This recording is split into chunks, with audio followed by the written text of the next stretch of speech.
Again आपने question देखा होगा, बहुत आसान क्वेश्चन था ये, बहुत ज़्यादा आसान क्वेश्चन था। बोर्ड एग्जामिनेशन में बहुत बार ये पूछा जाता है, तो आप देख सकते हो कि आपके बुक को कितना अच्छे तरीके से यूज़ किया गया और क्वेश्चंस आपके सामने यहाँ पे प्लेस किए गए, इसीलिए आपको बोला जाता है एनसीईआरटी बहुत अच्छे से किया करो। अब अगर मैं यहाँ बात करूँ, आप सिंपल हार्मोनिक मोशन की बात कर रहे हो और यहाँ पर काइनेटिक एनर्जी और पोटेंशियल एनर्जी की बात होती है। अगर मैं यहाँ पर काइनेटिक एनर्जी की बात करूँ, काइनेटिक एनर्जी आपके पास एक पार्टिकल जो एसएचएम दिखा रहा होता है, उसका काइनेटिक एनर्जी आपके पास होता है 1/2 m ओमेगा स्क्वायर ए स्क्वायर माइनस एक्स स्क्वायर, ये काइनेटिक एनर्जी होता है। और अगर मैं यहां पे पोटेंशियल एनर्जी की बात करूं, वो आपके पास आ जाता है 1/2 m omega square x square. अब क्वेश्चन के हिसाब से दोनों को आपको क्या करना है, इक्वेट कर देना है और आपको x का वैल्यू देखना है कि जिसके लिए ये दोनों बराबर बराबर होंगे, तो x का वैल्यू निकालना है। तो दोनों को इक्वेट करते हैं, तो मैं बोल सकता हूं 1/2 m ओमेगा स्क्वायर, फिर यहां पर आपका ए स्क्वायर माइनस एक्स स्क्वायर, ये आपका आ जाएगा 1/2 m omega square x square. यहां पर आपका 1/2 और m जो है वो एग्जैक्टली आप देखोगे, और ओमेगा स्क्वायर भी जो है वो दोनों साइड से कैंसिल हो जाएगा, क्योंकि दोनों साइड पे आपके पास यहां पर ए स्क्वायर माइनस एक्स स्क्वायर जो है वो एक्स स्क्वायर के बराबर है। आप इस एक्स स्क्वायर को ट्रांसपोज कर दो, ए स्क्वायर आपका यहां पर ट्वाइस एक्स स्क्वायर के बराबर आ जाएगा। फर्दर अगर मैं बात करूं, आपका एक्स स्क्वायर जो होगा it will be equal to a square divided by 2। अच्छा, रूट लेना आता है ना, तो आपका जो x होगा it will be equal to plus minus under root a square by 2। इसी को आप लिख सकते हो ना, x is equal to plus minus a divided by root 2। ये आपका आंसर आ जाएगा। अब ये कौन सा ऑप्शन है यहाँ पर, ये ऑप्शन सी है यहाँ पे। तो अगेन आप देख सकते हो डायरेक्ट फॉर्म में क्वेश्चन पूछा गया था। बहुत सारे स्टूडेंट्स को सच में कह रहा हूँ ये रिजल्ट डायरेक्टली याद होता है, वो डायरेक्टली इसको सी ऑप्शन देते तो ये हार्डली 2 सेकंड में क्वेश्चन हो जाता, जिनने ना प्रिपेयर किया होता है बहुत अच्छे तरीके से। चलो नेक्स्ट क्वेश्चन देखते हैं।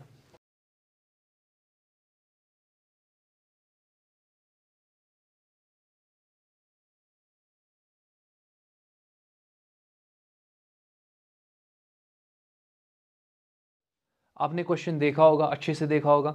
तो अगेन मैं बोलूंगा यहाँ पे कि कर्नट इंजन जो आपको देकर है, जो इंजन का एफिशिएंसी और रेफ्रिजरेटर का जो आपको कोफिशिएंट ऑफ परफॉर्मेंस वगैरह होता है, बहुत अच्छे से पढ़ के जाओ और उस पर कुछ सिंपल क्वेश्चंस करके जाओ, उस पर क्वेश्चन आता रहता है। दैट मीन्स ये वाला जो पार्ट है ना, सबसे आसान वाला पार्ट है और उस पर क्वेश्चन आते ही रहते हैं। तो अगेन इस पार्ट को बिल्कुल भी प्लीज स्किप नहीं करोगे आप थर्मोडायनेमिक्स में। चलो इसमें देखते हैं। अगर मैं बात यहाँ पे करूँ, लोअर टेम्परेचर मतलब वो आपके सिंक का टेम्परेचर होगा, हायर टेम्परेचर मतलब वो आपके सोर्स का टेम्परेचर होगा। तो मैं इसको लिख सकता हूँ कि ये आपके पास यहाँ पे टेम्परेचर तो है, मगर ये सिंक का टेम्परेचर रहने वाला है, और ये आपके पास टेम्परेचर सोर्स का रहने वाला है। अब आपने एफिशिएंसी पढ़ा होता है, एफिशिएंसी का मतलब होता है कि आपका इंजन कितना काम करेगा और कितना काम आपका इंजन कर रहा है, और उसने कुछ हीट को एक्सेप्ट करा होता है ना, जो वो हीट एक्सेप्ट कर रहा है, उस हीट को एक्सेप्ट करने पे कितना काम उसने किया, वो उसका आउटपुट बन जाएगा ना। तो इनपुट है ना, हीट कितना एक्सेप्ट कर रहा है, आपका आउटपुट बाय इनपुट ही कहलाता है एफिशिएंसी। तो आपके इंजन ने कुछ हीट पकड़ा, दैट इज इट्स इनपुट, और उसने कुछ काम करा इंजन ने, that's it's output. Output by input आपको एफिशिएंसी देता है, जिसको आप W बाई क्यू के स्टाइल में लिख सकते हो, और ये आपका क्यू एक्सेप्टेड होता है। इसी को आप और एक फॉर्म में लिखते हो formula wise, it is equal to 1 minus, फिर आप यहां पर लिखते हो T sink divided by T source. हमेशा ऊपर छोटा टेम्परेचर आएगा, नीचे बड़ा टेम्परेचर आएगा, क्योंकि ये फैक्टर आपका 1 से छोटा होना चाहिए, तभी जाके आपका एफिशिएंसी पॉजिटिव आएगा। अगर आपने यहां पर ऊपर वाले फैक्टर को बढ़ा लिया, नीचे वाले फैक्टर को छोटा लिया, ये फैक्टर 1 से बड़ा आ जाएगा, ओवरऑल वैल्यू नेगेटिव आ जाएगा, एफिशिएंसी नेगेटिव नहीं होती है। तो ये चीज आपको पता होनी चाहिए। अब देख लो यहां पर वर्क का वैल्यू अगर आप देखोगे, विच इंप्लाइज आपके वर्क का वैल्यू 1200 देकर है, तो मैं 1200 लिख रहा हूं। आपको यहां पे Q का वैल्यू निकालना है, तो Q एक्सेप्टेड आपको निकालना है, it is equal to 1 minus आपके यहां पे सिंक का टेम्परेचर 400 है, सोर्स का टेम्परेचर 800 है, मैं 400 को डिवाइड यहां पर 800 से करने वाला हूं। तो आप देख सकते हो it is equal to 1 minus, ये आपके पास आ जाएगा 1 माइनस 1/2, क्योंकि 4 1 यहां पर है, 4 2 यहां पर है। अच्छा, एक में से आप आधा निकालोगे तो 1/2 रह जाएगा। मैं बोल सकता हूं ना कि 1200 divided by Q accepted it is equal to half. तो आप यहां पर Q एक्सेप्टेड को यहां ले जाओ, आप 2 को यहां ट्रांसपोज करो, तो आपका जो Q एक्सेप्टेड होगा it will B 2400 joules.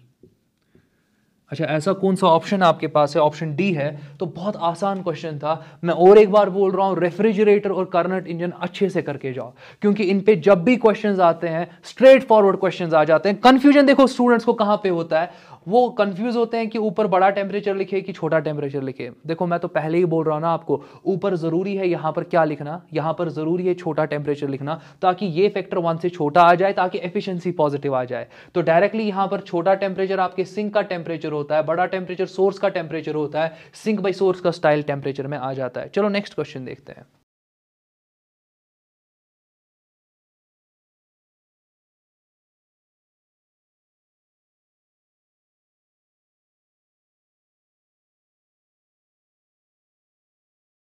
Next question आपका ऑप्टिक्स में आया है। क्वेश्चन थोड़ा सा डिफरेंट था, मगर अगर आपने प्रीवियस ईयर क्वेश्चंस करे होंगे तो 2019 की 2018 में सेम क्वेश्चन आया था, सेम क्वेश्चन आया था। इवन ऑप्टिक्स के वीडियोस में अपलोड कर रहा हूँ, ज्योमेट्रिकल ऑप्टिक्स के, वहाँ पर मैंने परसों ही क्वेश्चंस कराए थे। उस पर क्वेश्चन प्रॉब्लम्स जो लास्ट वीडियो मैंने वहाँ चढ़ाया था, तो प्रॉब्लम्स ऑन लेंसेज मैंने वहाँ डिस्कस करा था। उसमें मैंने ये क्वेश्चन सॉल्व किया है एक मेथड से। मैं दूसरा मेथड यहाँ पे दिखाने वाला हूँ, जिससे ना आपका क्वेश्चन जो है वो बहुत जल्दी सॉल्व होने वाला होगा। तो वहाँ पर आप देखोगे कैलकुलेशन वाला पार्ट थोड़ा रिड्यूस हो जाएगा। बट हाँ, ये वाला क्वेश्चन हमने इससे पहले भी देखा हुआ है, और ये वाला क्वेश्चन इससे पहले आपके 2019 की 2018 जेईई मेंस में पूछा गया है। तो आप देख सकते हो कि प्रीवियस ईयर क्वेश्चन कितनी बार वापस रिपीट होते रहते हैं। तो अगर आपने पहले ही वो करा होता, क्योंकि जब आप वो क्वेश्चंस करते हो वो उतने होते भी नहीं है, तो जब आप वो क्वेश्चन अच्छे से करते हो बहुत सारों का आंसर याद रहता है। तो मे बी इसका भी आंसर अगर किसी को याद रहा हो तो वो डायरेक्टली आंसर को टिक कर देता है। तो फिलहाल के लिए मैं ये सिर्फ आपको सजेस्ट करूंगा कि प्रीवियस ईयर क्वेश्चंस बहुत अच्छे से करते जाओ। तो चलो फिलहाल के लिए यहां पर आपके पास प्लानो कन्वेक्स लेंस देकर है। प्लानो कन्वेक्स लेंस जो होगा वो आपके स्फीयर का ही पार्ट होगा। तो डायरेक्टली मैं स्फीयर यहां पर ड्रॉ करता हूं, ये आपका स्फीयर होने वाला है। तो आप देखते जाओ, यहां पर मैं क्या करने वाला हूं कि ये आपका प्लानो कन्वेक्स लेंस आपको देकर है, और इस प्लानो कन्वेक्स लेंस का अगर मैं देखूं यहां पर, ये एक ऐसे स्फीयर का पार्ट है जिसका सेंटर कहीं यहां पे लाई कर रहा होगा। इंपॉर्टेंट पार्ट ये है कि अगर मैं यहां पर आपको ये बताऊं कि ये वाला मेजरमेंट क्या होगा, तो ये वाला मेजरमेंट आपका टोटल आर होने वाला है। सिमिलरली अगर मैं बात करूं इस वाले मेजरमेंट की, ये भी आपका यहां पर टोटल आर होने वाला है, क्योंकि ये भी रेडियस को रिप्रेजेंट करता है, ये भी रेडियस को रिप्रेजेंट करता है। और अगेन यहां पर मैं थीटा को इंट्रोड्यूस कर सकता हूं, ये आपका थीटा है। अब जरा समझो, अगर ये आपका थीटा है, ये आपका आर है, ये आपका राइट एंगल ट्रायंगल बन रहा है ना, बन रहा है कि नहीं? तो राइट एंगल ट्रायंगल में अगर ये आपका हाइपोटेन्यूज आर है और ये थीटा है, मैं बोल सकता हूं कि ये वाला जो मेजरमेंट आपके पास होगा, it will be R cos theta. इसमें मुश्किल कुछ था नहीं। अच्छा, ये वाला जो मेजरमेंट आपके पास होगा, ये वाला मेजरमेंट मैं बोल सकता हूं कि ये वाला मेजरमेंट आपके पास यहां पर आर साइन थीटा होगा। और यही आर साइन थीटा कितना देकर था आपको? ये आपको देकर था कि ये आपका 3 सेंटीमीटर है, क्योंकि पूरा डाया आपको यहां पर, आप चेक कर लो, पूरा डाया आपको यहां पे 6 सेंटीमीटर देकर है। ये आपका पूरा डायामीटर होता है लेंस का, ये वाला पार्ट। सो अगर पूरा डायामीटर 6 होगा तो आधा पार्ट कितना होगा? वो आपका 3 सेंटीमीटर होगा। सिंस आप यहां थिन लेंस की बात करते हो, आप यहां पे पैराक्शियल अप्रोक्सीमेशंस की बात कर सकते हो। आपका जितना भी ज्योमेट्रिकल ऑप्टिक्स है वो आपके पैराक्शियल अप्रोक्सीमेशन पे ही काम करता है। तो मैं लिख सकता हूं यहां पे R theta it is equal to 3 centimetre. मुश्किल है नहीं कुछ भी। अब फर्दर देख लो, क्या थीटा पता है? थीटा नहीं पता है, बट थीटा को आप इवैल्यूएट कर सकते हो। कैसे इवैल्यूएट कर सकते हो? अगर ये आपके पास आर कॉस थीटा होगा, टोटल आपका आर है, ये वाला पार्ट आर कॉस थीटा है, ये रिमेनिंग वाला पार्ट क्या हो जाएगा? R minus R cos theta. और ये वाला पार्ट आपको देकर है 3 mm। अगर ये 3 mm देकर है, मैं इसको लिख सकता हूं ना 0.3 सेंटीमीटर। एमएम को सेंटीमीटर में कन्वर्ट करने के लिए 10 से डिवाइड करो, तो ये आपका 0.3 सेंटीमीटर आ जाएगा। जरा फर्दर देख लो, मैं यहां पर आर को बाहर निकाल सकता हूं, इसमें तो किसी को डाउट होगा नहीं। मैं आर को यहां पे बाहर निकाल सकता हूं, ये आपके पास आ जाएगा 1 माइनस कॉस थीटा। किसके बराबर आएगा? 0.3 सेंटीमीटर के बराबर आएगा। मुश्किल तो कुछ भी नहीं है। अच्छा, अब फर्दर देख लो यहां पर। अब यहां पर थोड़ा इंपॉर्टेंट पार्ट है, क्योंकि यहां पर मैं अगेन कुछ फॉर्मूले यूज करने वाला हूं ट्रिग्नोमेट्री के। जैसे आर साइन थीटा 3 के बराबर है, आर साइन थीटा आपका 3 सेंटीमीटर के बराबर है। मैं इसको लिख सकता हूं ना twice R sine theta by 2 into cos theta by 2। Half angle formula, ये आपका 3 के बराबर आ जाएगा। सिमिलरली यहां पर आपका आर जो है वो तो मैंने कॉमन निकाला, बट 1 माइनस कॉस थीटा को आप कैसे लिख सकते हो, twice sign square theta by 2, और किसके बराबर है ये, 0.3 सेंटीमीटर के बराबर है। अब आप इनको क्या कर सकते हो, डिवाइड कर सकते हो ना। अगर आप इनको डिवाइड कर सकते हो तो मैं कर रहा हूं, आप देखते जाओ। मैं यहां पर लिख रहा हूं twice R sine square theta by 2 divided by twice R sine theta by 2 into cos theta by 2।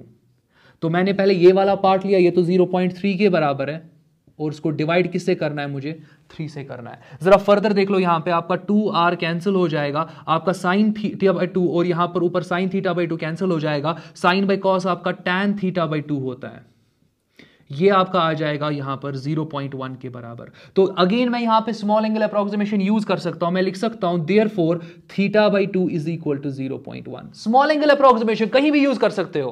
तो आप देख सकते हो कि थीटा बाई 2 आपका किसके बराबर, 0.1 के बराबर। अगर थीटा बाई 2 का वैल्यू 0.1 है तो थीटा किसके बराबर होगा, 0.2 के बराबर होगा। अगर थीटा 0.2 के बराबर यहां पर निकल गया, जरा वापस यहां पर आ जाओ, आपका आर अपनी जगह पर है, थीटा किसके बराबर निकला, 0.2 के बराबर, तो मैं यहां पर 0.2 लिख रहा हूं, it is equal to 3 centimetre.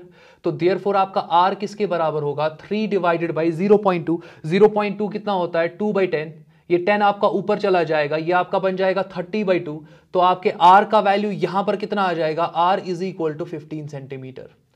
ये पार्ट देख लो, दैट मीन्स आपने यहां पर रेडियस ऑफ कर्वेचर निकाल दिया। रेडियस ऑफ कर्वेचर निकला। अब गिवन क्वेश्चन में आप speed of light in medium की बात कर लो, आपको पता है कि रिफ्रैक्टिव इंडेक्स आपके पास होता है speed of light in medium divided by speed of light in vacuum, आपका ये होगा 2 × 10⁸ डिवाइड आप यहां पर किससे करोगे, 3 सॉरी आपका c/v होता है, म्यू आपका c/v के बराबर होता है। c आपका स्पीड ऑफ लाइट होता है divided by speed of light in medium, और उसी मीडियम का आप रिफ्रैक्टिव इंडेक्स निकाल रहे हो। c का वैल्यू आपका 3 × 10⁸ होता है। जो आपके पास स्पीड है लाइट का, आपके मीडियम है, वो 2 × 10⁸ है, तो 2 × 10⁸ आ जाएगा, विच इज इक्वल टू 1.5। ये आपका रिफ्रैक्टिव इंडेक्स आ रहा है। तो रिफ्रैक्टिव इंडेक्स निकला, आपको इस लेंस का रेडियस ऑफ कर्वेचर मिला 15 सेंटीमीटर। कर लो ना use lens maker formula. Lens maker formula के हिसाब से आपका जो 1/f होगा, it is equal to mu - 1, फिर आपके पास 1/r1 - 1/r2। अब आप देख सकते हो कि एक सरफेस तो फ्लैट है इस लेंस में, तो उसका जो रेडियस ऑफ कर्वेचर है वो इनफाइनाइट होता है। सो r2 इनफाइनाइट दे दो, ये पार्ट 0 हो जाएगा, आपके पास फोकल लेंथ आ जाएगा r1 डिवाइडेड बाई म्यू - 1। अब r1 का वैल्यू कुछ नहीं है, वो तो आपके इस वाले पार्ट का रेडियस ऑफ कर्वेचर है, दैट इज 15 सेंटीमीटर। आप इसको लिख दो 15 डिवाइडेड बाई, यहां पे म्यू - 1 है, म्यू का वैल्यू 1.5 - 1 है, 1.5 में से 1 निकालोगे आधा बचेगा, 15 डिवाइडेड बाई 1/2 बच जाएगा, ये आपका 30 सेंटीमीटर आंसर आ जाएगा। तो अगेन यहां पर आप बुक्स में देखोगे कि वो वहां पाइथागोरस थ्योरम यूज करेंगे। पाइथागोरस थ्योरम यहां पे यूज करना मींस आप कैलकुलेशंस को बढ़ा रहे हो। हाँ, मेरे पार्ट में यहां पर थोड़ा सा दिमाग आपको लगाना पड़ेगा, बट कैलकुलेशन वाइज आप ज्योमेट्री कर रहे हो। ज्योमेट्रिकल ऑप्टिक्स में ज्योमेट्री नहीं यूज करोगे तो इनकम्प्लीट सा लगता है। तो ये पूरा ज्योमेट्री यहां पे यूज हो रहा है। तो आप देख सकते हो कि मैंने किस तरीके से ज्योमेट्री को यूज करके, ट्राइंगल को यूज करके पहले आर का वैल्यू 15 निकाल दिया। ये पार्ट बहुत इंटरेस्टिंग था कि आप यहां पर स्मॉल एंगल अप्रोक्सीमेशन हमेशा साइन और टैन में लिया करो, कॉस में ना लिया करो, वरना आप यहां पर कॉस थीटा को यहां 0 कर दोगे, आपका आर आ जाएगा यहां पे 3.3 सेंटीमीटर, वो गलत हो जाएगा। तो हां, कॉस में स्मॉल एंगल अप्रोक्सीमेशन मत यूज किया करो, साइन और टैन में स्मॉल एंगल अप्रोक्सीमेशन यूज किया करो। तो आंसर आपके पास यहां पे कितना आ रहा है, 30 सेंटीमीटर, ऑप्शन डी आपका आ रहा है। चलो नेक्स्ट क्वेश्चन।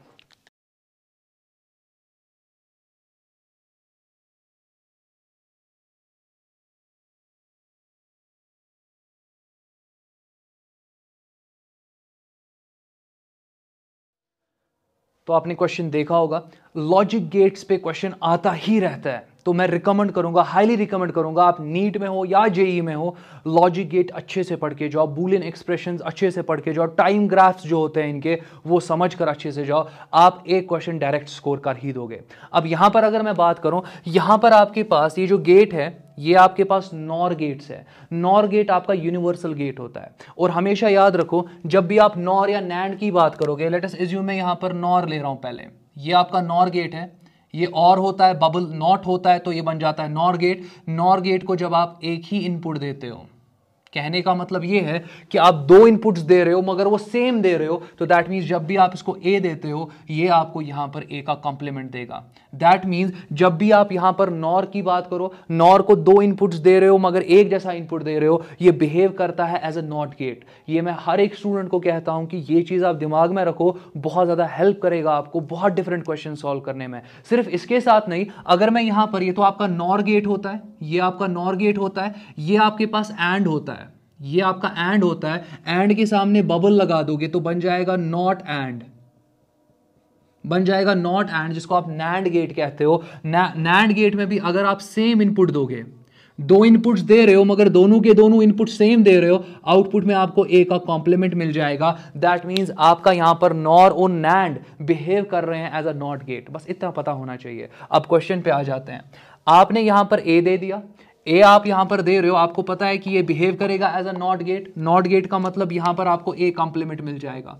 सिमिलरली आपने बी यहां पर दिया, अगेन आपके पास ये कौन सा गेट है, नॉर या नैंड, दो में से कोई भी होगा ना, आपको बस इसका इनपुट का कॉम्प्लीमेंट यहां पे लेना है, तो ये आपका बी कॉम्प्लीमेंट आ जाएगा।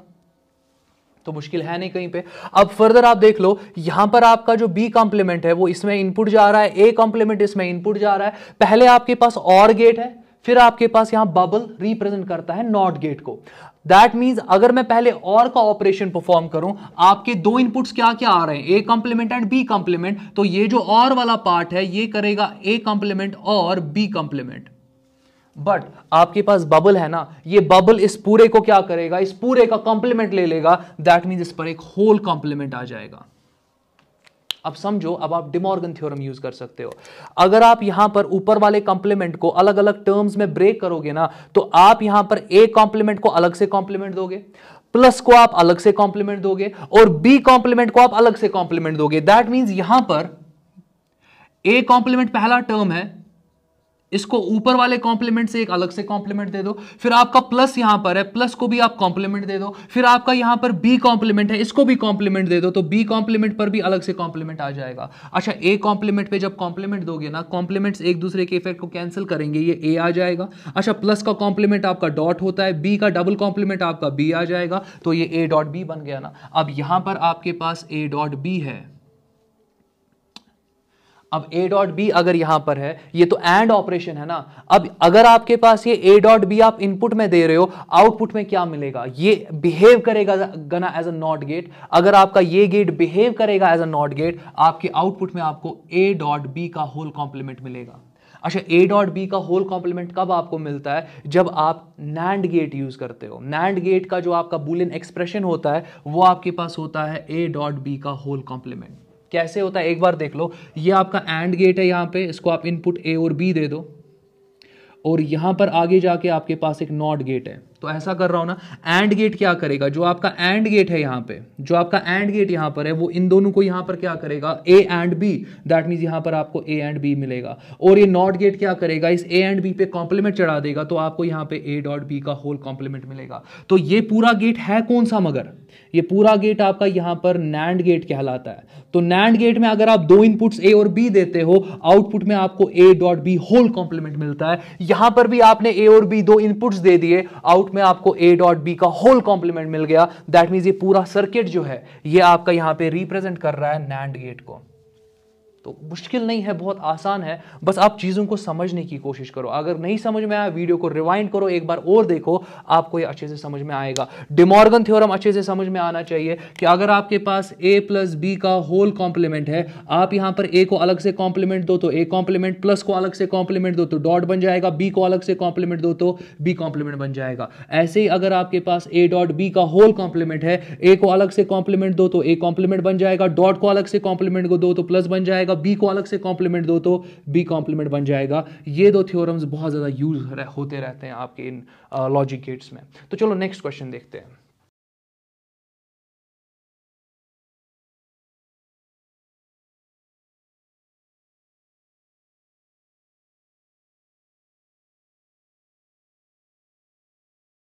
तो जैसे कि आपने नेक्स्ट क्वेश्चन देखा होगा, इस क्वेश्चन में आपको एक बॉल देकर है जो कि आपके फ्रिक्शनलेस फ्लोर पे रोल कर रही है, और आपको देकर है कि इसका जो इनिशियल स्पीड है इट्स 20 मीटर पर सेकेंड। यहाँ पर कंडीशन ये देकर है कि जब बॉल हिट करता है और डिफ्लेक्ट करता है आपका, तो उसका जो फाइनल काइनेटिक एनर्जी है वो 5% of the initial kinetic energy के बराबर उसका आ जाता है। तो आपको क्या करना है, आपको बॉल का फाइनल स्पीड निकालना है, और वो फाइनल स्पीड निकालने के लिए हम इस पार्ट को यूज़ करने वाले हैं। अब अगर मैं फाइनल काइनेटिक एनर्जी की बात करूं, मैं लिख सकता हूं ना, पहले इसी इक्वेशन को लिखता हूं कि जो आपके पास फाइनल काइनेटिक एनर्जी है it is 5% of the initial kinetic energy. बहुत आसान है। फर्दर अगर मैं फाइनल काइनेटिक एनर्जी की बात करूं तो it will B 1/2 mass of the body multiplied by जो बॉडी का फाइनल वेलोसिटी होगा उसी का स्क्वायर आप लोगे, और इसको आप इक्वेट करोगे। 5% का मतलब होता है 5/100, ये पता आपको होनी चाहिए। और फाइनल इनिशियल काइनेटिक एनर्जी की अगर मैं बात करूं तो उसमें आ जाएगा 1/2, मास तो सेम रहेगा मगर मल्टीप्लाई करना पड़ेगा VI स्क्वायर से, इनिशियल स्पीड के स्क्वायर से। तो यहां पर जैसे कि आप देख सकते हो 1/2 और m कैंसिल आउट हो रहा है, 1/2 और m आपका कैंसिल आउट हो जाएगा। तो जो आपके पास यहां पर v फाइनल स्क्वायर होगा it will be equal to 5/100 multiply किससे आप करोगे, VI के स्क्वायर से, बट VI आपको 20 मीटर देकर है, इसका स्क्वायर आपके पास 400 आ जाएगा। अगेन आप देख लो यहाँ पर आपके पास ये कैंसिल आउट हो जाएगा, तो आपके पास जो V फाइनल आएगा it will be equal to 2√5। मैंने दोनों साइड से रूट ले लिया, 4 का √2 आएगा, 5 का √5 आएगा। फर्दर अगर मैं बात करूं, क्योंकि 2√5 के स्टाइल में आंसर आपको दिख नहीं रहा है यहाँ पे, तो आप थोड़ी सी और कैलकुलेशन करोगे। √4 किसके बराबर होता है, 2 के बराबर। √5 आपका अप्रॉक्सीमेटली 2.23 के आसपास का होगा। तो कहने का मतलब ये है कि जो आपका फाइनल वेलोसिटी होने वाला है it will be 2 multiplied by 2.23। तो मैं ऐसे इसको लिख सकता हूं, it will be equal to 644 around 4.46 metre per second के आसपास का आपका आंसर होना चाहिए। तो यहां पर पहला ऑप्शन तो होगा नहीं, सी ऑप्शन भी हो नहीं सकता, डी ऑप्शन भी हो नहीं सकता, बी ऑप्शन आपका मैच कर रहा है 4.46 4.47। तो थोड़ा वेरिएशन इसलिए क्योंकि मैंने कैलकुलेटर यूज़ नहीं किया, बस मैंने थोड़ा सा यहाँ पर एक गेस वर्क ले लिया कि √5 आपका 2.23 के आसपास का होगा। तो जैसे मैंने यहाँ पे किया आप भी कर सकते हो, क्वेश्चन आसान था। चलो नेक्स्ट क्वेश्चन देखते हैं।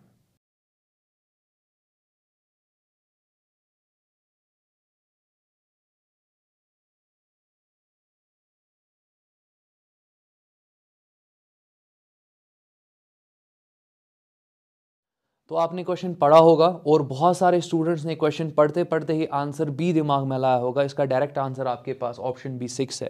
तो मैं डायरेक्टली पहले इसी को टिक करता हूँ, क्वेश्चन हो गया, इससे ज़्यादा क्या मैं स्पीड यहाँ पे लगा दूँ।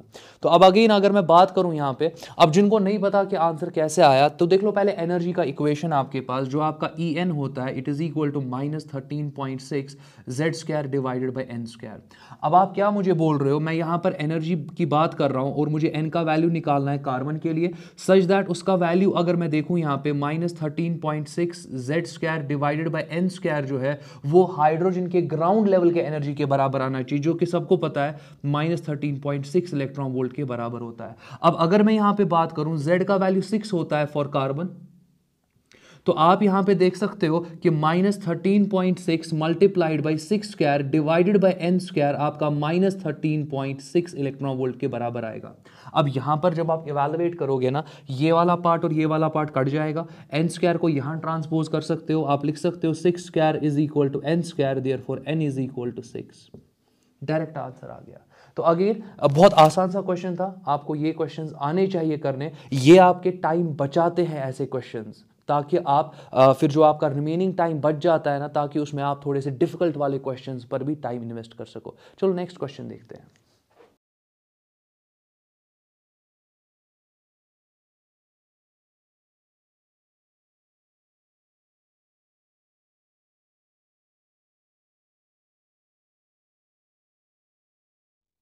अगेन जैसे कि आपने क्वेश्चन देखा होगा ना, मैं और एक बार बोल रहा हूँ यही कि जिसने अच्छे से पढ़ा होगा, तो वो डायरेक्ट यहाँ पे आंसर बोलने वाला है, इसका ऑप्शन बी है। मतलब इसको सॉल्व करने की ज़रूरत ही नहीं है, ये तो एक रिजल्ट है। आप रिजल्ट को यहाँ पर सॉल्व क्यों करोगे? अब अगेन बुक्स वगैरह में सॉल्व करके देकर होता है या टीचर्स वगैरह उसको सॉल्व कर देते हैं, मैं भी सॉल्व करूंगा, बट डायरेक्टली मैं बोल रहा हूं कि अगर आपने बहुत अच्छे से 11th पढ़ा होगा ना तो आप डायरेक्टली इसको टिक कर दोगे, क्योंकि ये वाला जो पार्ट है ये एज अ टॉपिक आप 11th क्लास में पढ़ते हो। तो अपनी एनसीईआरटी बुक्स को बहुत अच्छे से देखा करो। चलो मैं सॉल्व करता हूं। जब आप दो गैसेस ले रहे हो, गैस 1 गैस 2, गैस 1 का टेंपरेचर T1 है, डिग्रीज ऑफ फ्रीडम F1 है, मास इसका M1 है, नंबर ऑफ मोल्स इसके यहां पर N1 है। और गैस 2 की बात मैं कर रहा हूं, इसका टेंपरेचर T2, इसका degree of freedom F2, mass M2 है इस गैस का, और नंबर ऑफ मोल्स यहां पर N2 रेस्पेक्टिवली। ये चीजें आपको देकर है। अब आपको क्या करना है, जब आप इन गैसेस को मिक्स करते हो कोई एनर्जी लॉस नहीं हो रहा है। तो अगर यहां पर क्वेश्चन में बोला गया है there is no energy loss, energy conservation को यूज करो। फर्दर आपको temperature of the mixture of gases आपको बता देना है। अब समझो यहां पर जो मिक्सचर का यहां पर एनर्जी होगा वो U है टोटल, और इंडिविजुअली इनका अपना अपना एनर्जी होगा, तो वो यहां पर मैं ले सकता हूं ना, it is equal to U1 plus U2, क्योंकि कोई एनर्जी लॉस नहीं हो रहा है। जो इसका एनर्जी है वो U1 है, जो इसका एनर्जी है वो U2 है। जब इनको कंबाइन करा, इनकी एनर्जीज भी कंबाइन हो जाएंगी और आपको फाइनल एनर्जी U मिल जाएगी। अब U अगेन यहां पर जब आप थर्मल मैं इसको बोल सकता हूं काइनेटिक थ्योरी ऑफ गैसेस जब आप पढ़ते हो तो आप एनर्जी का इक्वेशन लिखते हो U इज इक्वल टू, ये बहुत इंपॉर्टेंट है, आपको पता होना चाहिए, NF RT डिवाइडेड बाई 2। ये स्टाइल होता है। एन यहां पे नंबर ऑफ मोल्स है, एफ यहां पे डिग्रीज ऑफ फ्रीडम है, आर गैस कांस्टेंट है, टी टेंपरेचर है और टू कांस्टेंट है यहां पे। अब जरा देख लो यहां पर, अगर मैं पहले मिक्सचर की बात करूं, मिक्सचर के लिए total number of moles N1 plus N2 बन जाएंगे। आप देखते जाओ। अगर मैं बात यहां पे करूं डिग्रीज ऑफ फ्रीडम, आपका एफ मिक्सचर आ जाएगा। अगेन ये आपको मिक्सचर का डिग्री ऑफ फ्रीडम पता होना चाहिए, तो मैं पहले एफ मिक्सचर यहां पर लिखता हूं। मिक्सचर का आपके पास जो डिग्री ऑफ फ्रीडम होता है it is N1 F1 plus N2 F2 whole divided by N1 plus N2। तो जिनको नहीं पता आप सीख रहे हो, अभी सीख लो, एक एक पॉइंट अपनी जगह पे पेन डाउन करते जाओ। फर्दर बात यहां पर मैं करता हूं, N भी हो गया, F भी हो गया, गैस कांस्टेंट R रहेगा, T आपको निकालना है, तो T इक्विवेलेंट इसको मैं लिखता हूं, जो कि पूरे फिर आपके सॉल्यूशन का टेंपरेचर होने वाला है। डिवाइड किससे करेंगे, डिवाइड 2 से करेंगे। इट इज इक्वल टू, जरा U1 के लिए इक्वेशन लिखते हैं, N1 आप इसको F1 लिखोगे, R का वैल्यू अपनी जगह पे, इस गैस का temperature T1 divided by 2, plus आपके पास यहां पर आ जाएगा N2, फिर यहां पर आपके पास F2, फिर आपके पास R और T2 डिवाइडेड बाई 2 कर दोगे। आप जैसे कि देख सकते हो आपका 2 वैल्यू यहां पे हर जगह पर कैंसिल आउट हो जाएगा। तो आपके पास यहां पर N1 प्लस N2, तो ये तो हो गया। जरा F मिक्सचर का वैल्यू जरा बता दो, N1 F1 plus N2 F2, तो मैं लिख सकता हूं ना N1 F1 plus N2 F2 divide किससे होने वाला है, N1 प्लस N2 से डिवाइड होने वाला है। और यहां पर R और T, R भी तो कैंसिल होगा ना, आप चेक कर लो, यहां पर भी R है, यहां पर भी R है, यहां पर भी R है, कैंसिल आउट कर सकते हो, तो R लिखने की जरूरत नहीं है। N1 प्लस N2 लिख दिया, F मिक्सचर का यहां पे इक्वेशन लिख दिया, T इक्विवेलेंट आपको निकालना है, तो T इक्विवेलेंट आपको यहां पर निकाल देना। इट इज इक्वल टू, ये आ जाएगा N1 F1 T1, N1 F1 T1 plus आपके पास आ जाएगा N2 F2 T2। अब अगेन आप जैसे कि देख सकते हो N1 प्लस N2 कैंसिल हो जाएगा, आपका जो T इक्विवेलेंट है it will B N1 F1 T1 plus N2 F2 T2 divided by, आपके पास आ जाएगा N1 F1 plus N2 F2। देख लो, ये चीज़ें आपको पता होनी चाहिए, ये इंपॉर्टेंट है। जब ये चीज़ें मुझे पता थी तभी जाके मैंने इस क्वेश्चन को सॉल्व करा, अगर ये चीज़ें नहीं पता होती मैं क्वेश्चन को सॉल्व नहीं कर सकता था। और एक इंपॉर्टेंट पॉइंट, अगर आप ज़्यादा फोकस तरीके से पढ़ोगे, अच्छे तरीके से पढ़ोगे, स्टैंडर्ड तरीके से पढ़ोगे, डायरेक्टली आपको पता है ऑप्शन बी आने वाला है, क्योंकि ये एक इंपॉर्टेंट रिजल्ट है। तो जैसे कि आप देख सकते हो टी इक्विवेलेंट आपका ऑप्शन बी के साथ मैच कर रहा है, यही आपका यहाँ पर आंसर होने वाला है। नेक्स्ट क्वेश्चन देखते हैं।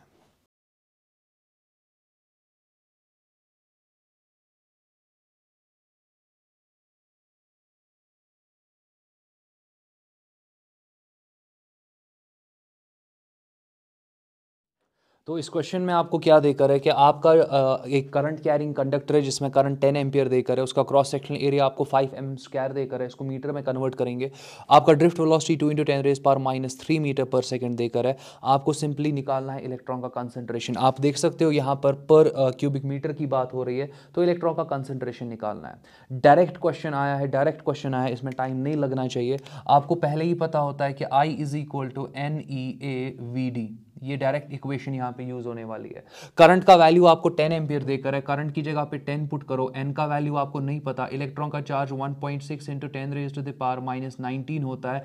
एरिया की बात अगर मैं करूँ, क्रॉस सेक्शनल एरिया आपको 5 mm स्क्वायर देकर है। अब 1 mm को अगर आप कन्वर्ट करोगे ना मीटर में, वो 10 रेज पावर -3 का फैक्टर लगाना होता है। यहाँ पर mm स्क्वायर है तो 10 रेज पावर -6 का फैक्टर लगा दोगे, तो दैट मीन्स आपके पास एरिया आने वाला है 5 into 10 raise to the power -6, मगर यहाँ पर आ जाएगा तब मीटर स्क्वायर। मैंने मीटर स्क्वायर इसलिए लिखा था कि मैं थोड़ा सा यहाँ पे एम्फसाइज कर सकूँ इस पॉइंट को कि आपने mm को किस में कन्वर्ट कर दिया, मीटर स्क्वायर में कन्वर्ट किया। अगर mm को अगर सिर्फ मीटर में कन्वर्ट करना होता 10 रेज पावर -3 का फैक्टर, बट आपको mm स्क्वायर को करना था कन्वर्ट मीटर स्क्वायर में, तो 10 रेज पावर -6 का फैक्टर यहां लगेगा। ड्रिफ्ट वेलोसिटी आपको यहां पर देकर है 2 into 10 raise to the power -3। तो ये चीजें आप देख सकते हो, फिलहाल के लिए आप देख सकते हो, बहुत आसान सा क्वेश्चन ये है। अब यहां पर अगर मैं बात करूं 10 तो अपनी जगह पर है, it is equal to n अपनी जगह पर है, यहां पर आपका 5 इंटू 2 10 ही आ जाएगा, तो 1.6 into 10 raise to the power -19, यहां पर 5 इंटू 2 आपका 10 होता है, तो 10 into 10 raise to the power -9 यहां पर आ जाएगा। -9 कहां से आया, 10 raise power -6, 10 raise power -3, 10 raise power -9 के बराबर होता है। कैलकुलेशंस में क्यों अच्छे से यहां पे कर रहा हूं, ताकि आपको भी आइडिया मिल जाए कि कैलकुलेशंस को अगर आप सही तरीके से कैरी आउट करोगे आप टाइम को बचा सकते हो। हैफेजर्डली कैरी आउट करोगे तो आप अगेन वहां पर ज्यादा टाइम लगा दोगे क्वेश्चन को सॉल्व करने में।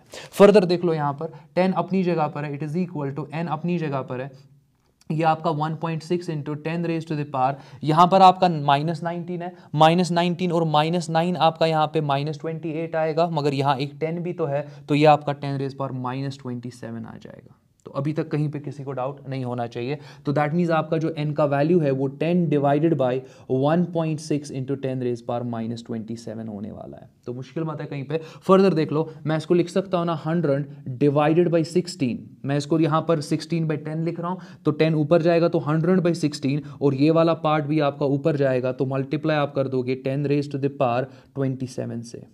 तो अभी तक आपका ये ऑप्शन बन रहा है। अब फर्दर अगर मैं बात यहां पे करूं, 100 को डिवाइड करना है 16 से, इस पार्ट को भी कैरी आउट करेंगे, तो मैं यहां पर 100 को 16 से डिवाइड करने वाला हूं। तो अगर मैं यहां पे बात करूं 16 5 आपका 80 होता है, तो यहां पर आप 16 6 से कर सकते हो, तो वो आपका 16/5 आपका 80 होता है, तो 16/6 आपके पास अराउंड 96 होगा, तो आप यहाँ पे 96 कर सकते हो। यहाँ पर आपके पास रिमाइंडर जो है वो 4 आ जाएगा, फिर आप पॉइंट यहाँ पे लगाओ, यहाँ पे 0 आ जाएगा। 2 आप 32 बोल सकते हो, तो 2 आपका यहाँ पे 32 आने वाला है, और 8 आपका रिमाइंडर आएगा। अगेन आप 0 यहाँ पे पुट कर सकते हो। 16 अगेन अगर मैं बात करूँ 16 5 80 होता है, जैसे कि अभी मैंने कहा, तो 5 यहाँ पे आ जाएगा, तो 80 वाला पार्ट, और आपका रिमाइंडर 0, तो 6.25 आप लिख सकते हो। n का वैल्यू आपके पास 6.25 into 10 raise to the power 27 है, इसी को आप लिख सकते हो 625 into 10 raise to the power 25। तो अगेन कैलकुलेशंस को कामली किया करो, आप एंड तक क्वेश्चन के पहुंच जाओगे। बट अगर आपने हैफेजर्डली कैलकुलेशंस किए, अगर आप जल्दबाजी में 5 इंटू दिस करने बैठोगे, फिर 2 से मल्टीप्लाई करोगे, तो वहां पर कैलकुलेशंस को टाइम लग सकता है। अपनी कैलकुलेशंस को एक्यूरेट बनाया करो, और अपनी कैलकुलेशन जो है इतना प्रैक्टिस करो कि आप कैलकुलेशंस को मिनिमाइज कर सको अपने प्रॉब्लम्स में। नेक्स्ट क्वेश्चन देखते हैं, बट यहां पर आपका जो आंसर है वो ऑप्शन बी आपका आने वाला है। तो नेक्स्ट क्वेश्चन देखते हैं।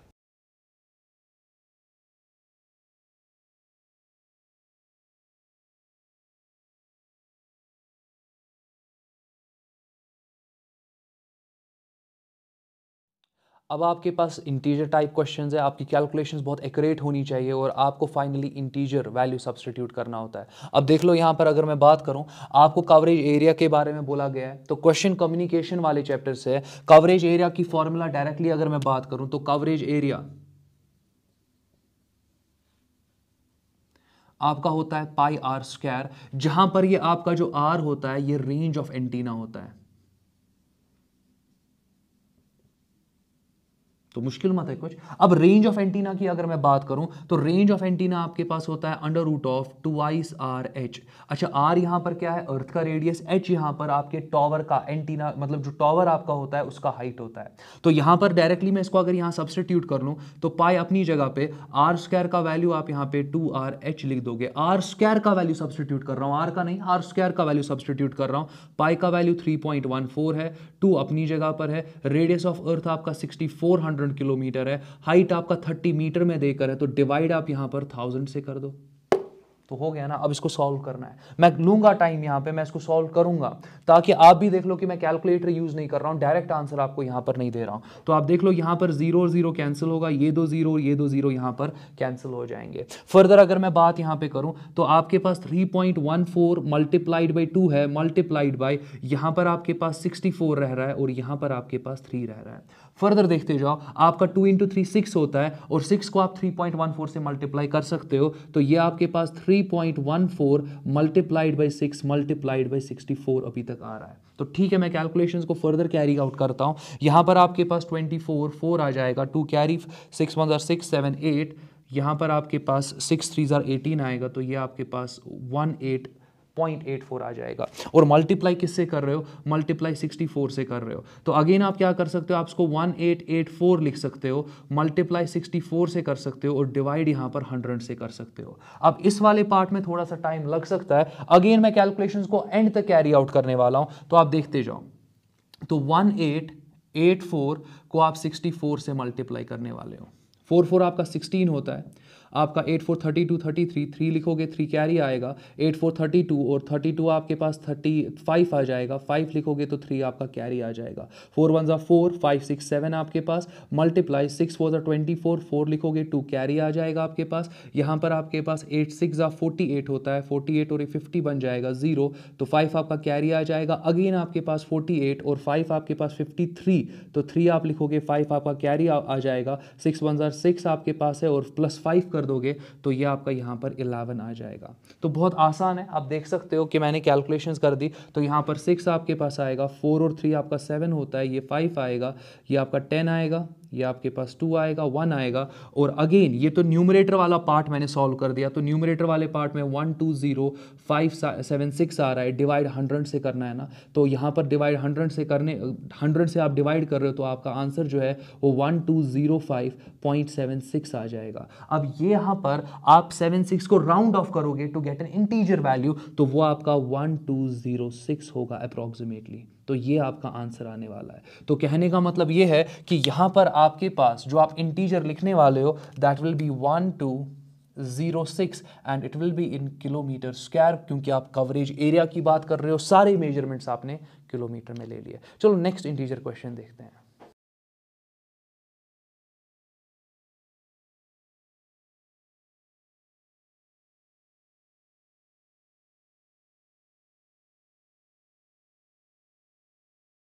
तो जैसे कि आपने क्वेश्चन देखा होगा, क्वेश्चन बहुत आसान है, काइनेमैटिक्स पे ही आपका ये क्वेश्चन है। तो काइनेमैटिक्स पार्ट पे आप देख रहे हो, इससे पहले भी एक क्वेश्चन डील किया, अब और एक क्वेश्चन डील करने वाले हैं।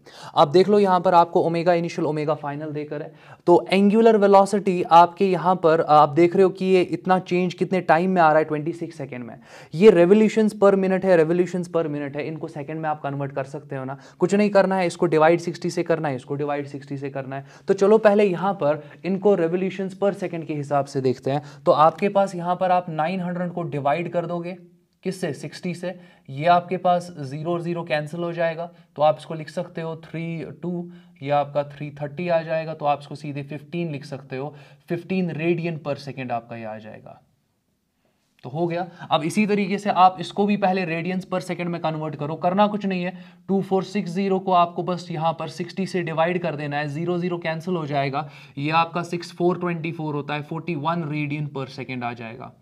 अभी तो कुछ मुश्किल था नहीं। अब अगर आप देखोगे आपको ओमेगा फाइनल ओमेगा इनिशियल देकर है और टाइम भी देकर है, अल्फा निकाल सकते हो ना एंगुलर एक्सेलरेशन, तो पहला स्टेप होगा कि आप अल्फा निकाल दो एंगुलर एक्सेलरेशन, जो कि आपका होने वाला है omega final minus omega initial, और डिवाइड करोगे कि ये चेंज कितने टाइम में आ गई। फर्दर अगर बात करूं, ओमेगा फाइनल का वैल्यू आपका 41 है, माइनस ओमेगा इनिशियल आपका यहाँ पे 15 है, और ये चेंज आपकी 26 में आ गई है। तो फर्दर देख लो, यहां पर अगर आप 41 में से 15 सब्ट्रैक्ट करोगे तो वो आपका 26 हो जाएगा। 26/26 का मतलब ये आपका 1 रेडियन पर सेकंड स्क्वायर आ जाएगा, आपका एंगुलर एक्सेलरेशन। कितना आसान बन गया। दूसरा इंपॉर्टेंट पॉइंट, अगर आपको नंबर ऑफ रेवोल्यूशंस निकालनी है तो आप theta is equal to omega I T plus 1/2 alpha 1/2 alpha T square equation को यूज कर दो।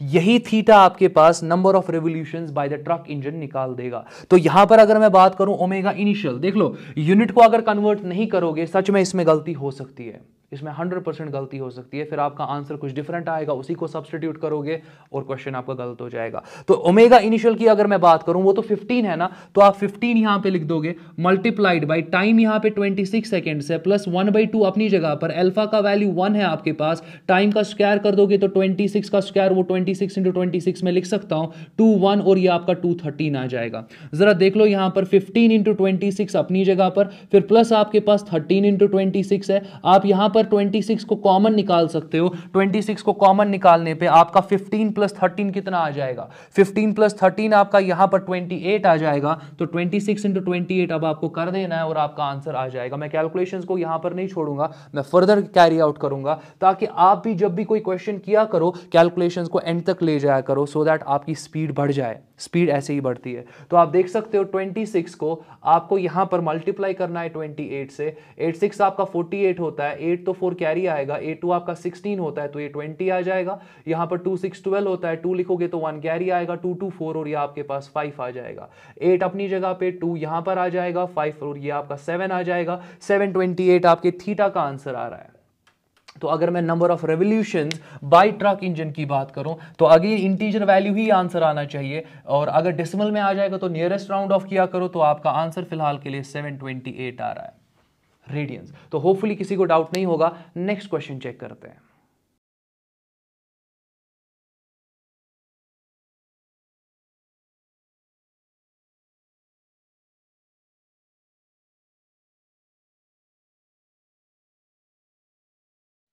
तो जैसे कि आपने क्वेश्चन देखा होगा, आपको दो रेजिस्टर्स देकर है R1 R2 आप एज्यूम कर लो। तो एक का रेजिस्टेंस R1 है, दूसरे का रेजिस्टेंस R2 है, इनको आप यहाँ पे सीरीज में कंबाइन करते हो तो R1 + R2 S के बराबर देकर है।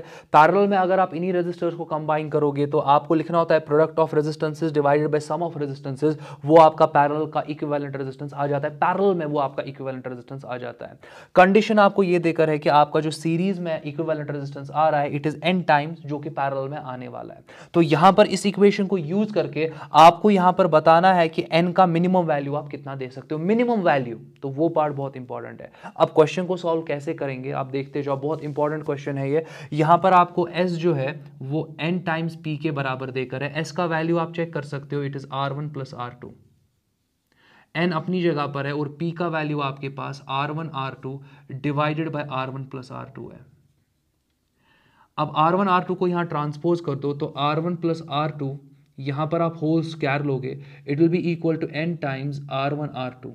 तो ये आपके पास इक्वेशन आ जाएगी। अब आप इसको फर्दर क्या कर सकते हो, यहां पर आप इसका स्क्वायर लोगे और यहां पर एक क्वाड्रेटिक इक्वेशन को आप फॉर्म कर सकते हो। क्वाड्रेटिक इक्वेशन फॉर्म करने के लिए आप R2 को एज अ कांस्टेंट ट्रीट करो और जो R1 है आपका उसको आप एज अ वेरिएबल ट्रीट करो। तो जरा देखते हैं आपके पास यहां पर जो लेफ्ट हैंड साइड पे ये आपके पास आ जाएगा R1 स्क्वायर, फिर प्लस आपके पास आ जाएगा R2 स्क्वायर, फिर प्लस आपके पास ट्वाइस R1 R2 आ जाएगा, और आप इसको लिख सकते हो it is equal to n times R1 R2। अब देख लो मैं क्या करने वाला हूं, इसको यहां ट्रांसपोज करते हैं। R1 तो आपका वेरिएबल है तो वेरिएबल का स्क्वायर, फिर प्लस यहां पर आपके पास ट्वाइस R1 R2, फिर माइनस आपका n टाइम्स R1 R2 है, और फिर प्लस आपके पास R2 होल स्क्वायर, अगेन ये आपका कांस्टेंट है तो इट इज इक्वल टू 0।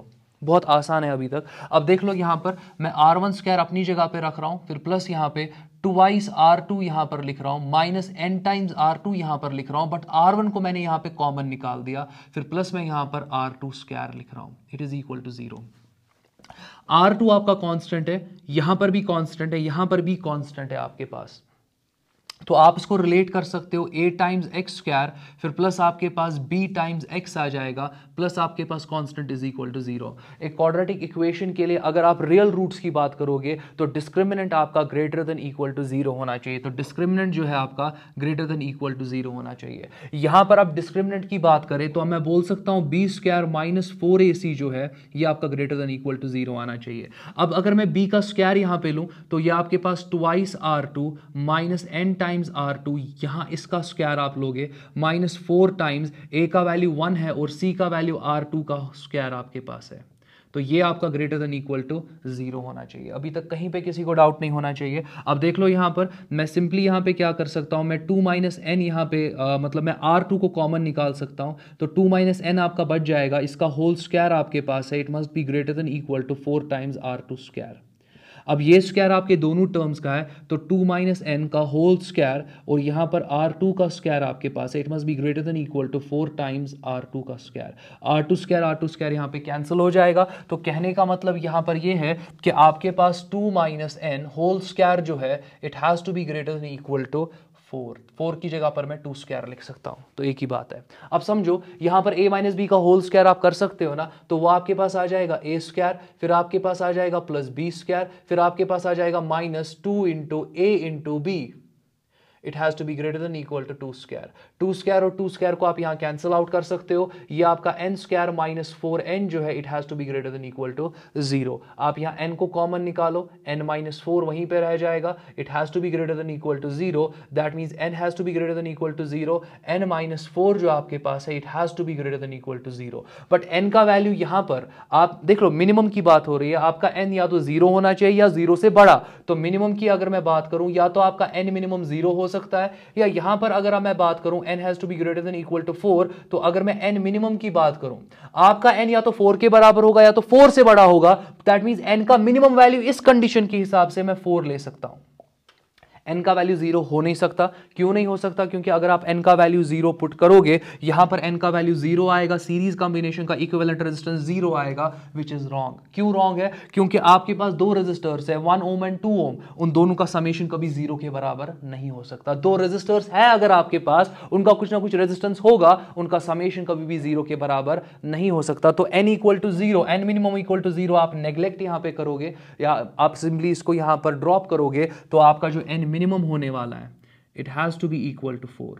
तो क्वेश्चन बहुत इंपॉर्टेंट है, बहुत इंपॉर्टेंट है, बट आप यहां पर देख सकते हो कि आपका n का वैल्यू यहां पर 4 आ रहा है। मैंने क्वाड्रेटिक इक्वेशन के कॉन्सेप्ट को यूज किया। चलो नेक्स्ट क्वेश्चन सॉल्व करते हैं।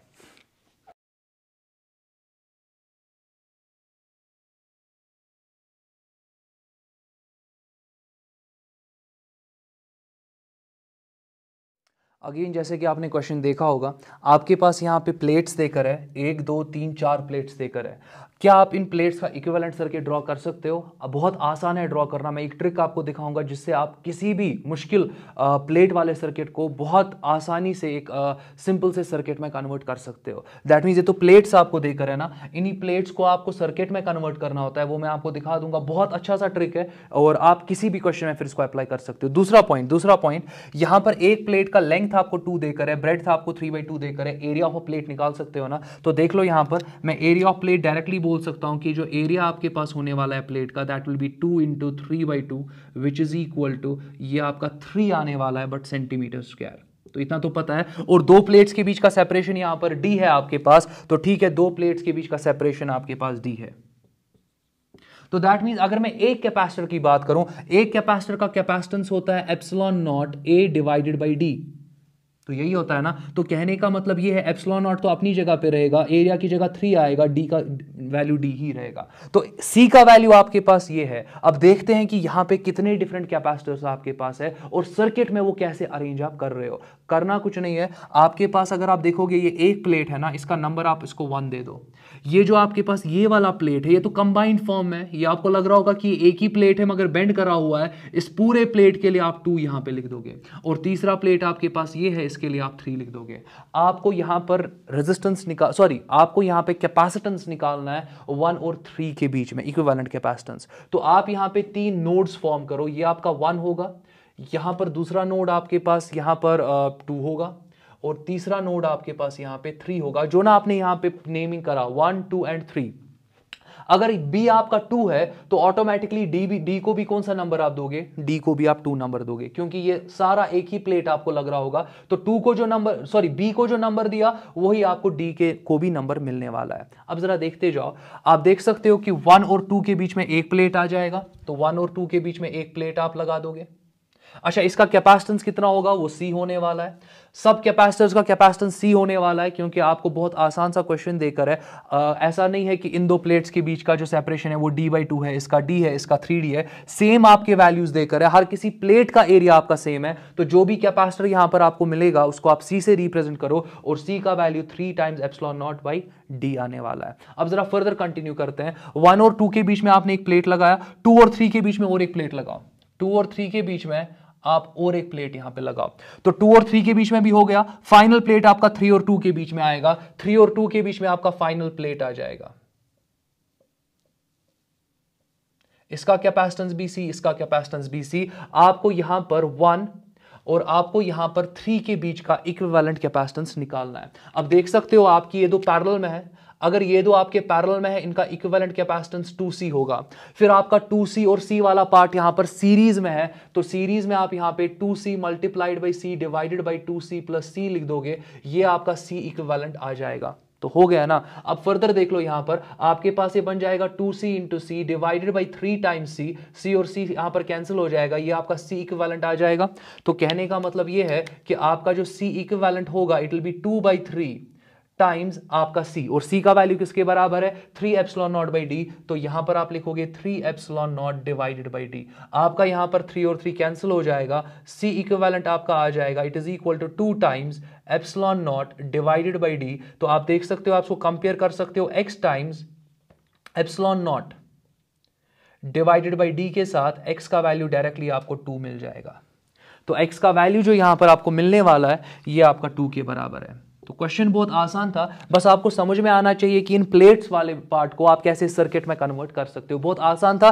प्लेट्स की नेमिंग किया करो, ये एक अलग प्लेट है, ये एक ही प्लेट है आपका, तो इसको भी 2 मिलेगा, इसको भी 2 मिलेगा, और इसको आपको 3 मिल जाएगा। ये आपके नोट्स क्रिएट हो जाएंगे यहां पे। फिर आपको करना कुछ नहीं है, आप देख रहे हो कि 1 और 2 के बीच में एक प्लेट, 2 और 3 के बीच में एक प्लेट, 3 और 2 के बीच में एक प्लेट, तो वैसे आपने लगा दिया। ये पैरेलल में थे, इनका इक्विवेलेंट 2C, ये आपका सीरीज में था। फिर नेट आपने यहां पे इक्विवेलेंट जो निकाला वो आपका इस स्टाइल से निकल गया, x का वैल्यू 2 आ गया। नेक्स्ट क्वेश्चन देखते हैं।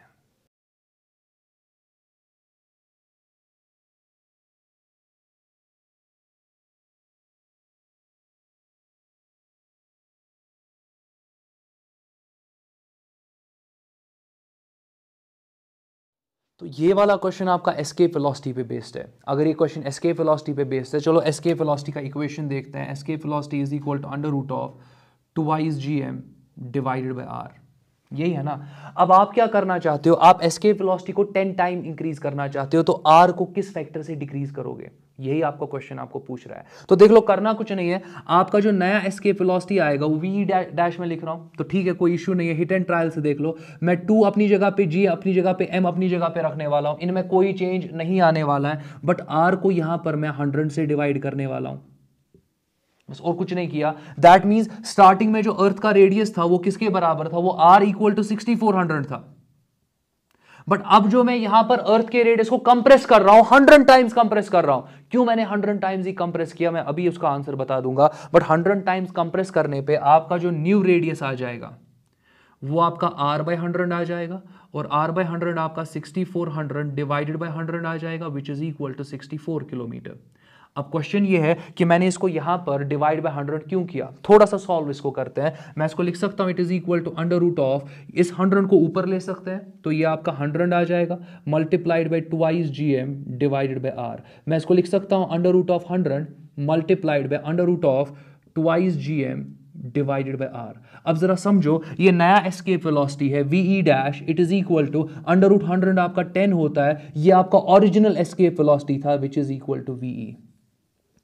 तो यही तो गिवन कंडीशन था ना, कि the radius in kilometre to which the present radius has to be compressed so that escape velocity is increase 10 times. आपका नया एस्केप वेलोसिटी जो है वो 10 times the original escape velocity है। ये तब पॉसिबल हुआ जब आपने यहां पे रेडियस को रिड्यूस किया बाय फैक्टर ऑफ 100। तो दैट मींस आप यहां पर जो नया रेडियस लेने वाले हो, 64 किलोमीटर लेने वाले हो, यही आपका आंसर होने वाला है। तो आंसर क्या होने वाला है, 64 किलोमीटर। तो नेक्स्ट क्वेश्चन देखते हैं।